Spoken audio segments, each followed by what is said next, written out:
Aghori arrest పై మనతో మాట్లాడడానికి మాధురి గారు లైన్ లో సిద్ధంగా ఉన్నారు. మాధురి గారు నమస్తే అండి. నమస్తే అండి. నమస్తే అండి. అఘోరి అరెస్ట్ అవ్వడంపై మీ స్పందన ఏంటి?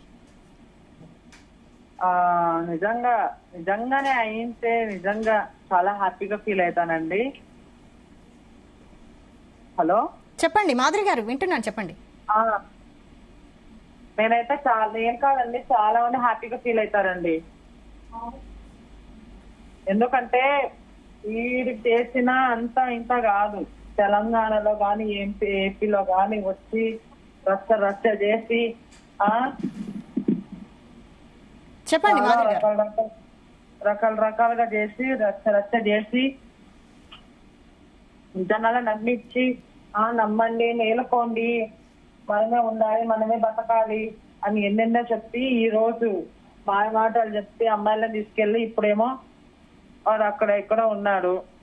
కానీ జనాలు గుడ్డిగా నమ్మేశారు. అప్పుడు నేను అప్పుడు చెప్తూనే ఉన్నా, నమ్మకండి అని.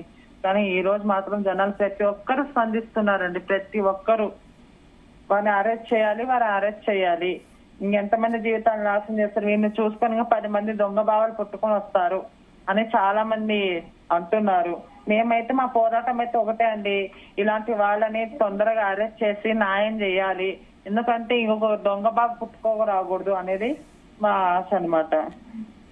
ఇప్పుడు అఘోరితో పాటు వర్షిని కూడా ఉంది, ఆమెను కూడా అదుపులోకి తీసుకున్నట్టు తెలుస్తోంది. మరి ఇప్పుడు వర్షిని పరిస్థితి ఏమనుకుంటున్నారు, ఎలా ఉంటుంది?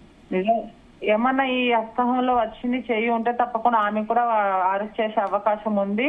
లేదు ఈమెకేం తెలియదు, ఇదేమేమో పరంగా అంటే వాళ్ళ తల్లిదండ్రులకి అప్పచెప్పే పనిలో వాళ్ళు ఉండొచ్చు అండి. ఎందుకంటే ఇదంతా ఎవరున్నారు దీని వెనకాల అని ఎంక్వైరీ ఉంటుంది కదా. ఎంక్వైరీ జరిగిన తర్వాతనే ఎట్లయినా కానీ ఈ అఘోరని అయితే వెంటనే అరెస్ట్ చేశారు. కానీ ఈ వర్షిని మాత్రం కొంచెం ఎంక్వైరీ చేసి ఏం కథ అనేది ఆలోచించి దాని తర్వాత ఏమే హస్తం ఉందా లేదా అనే దాని తర్వాత వాళ్ళు జడ్జిమెంట్ అనేది ఇస్తారండి.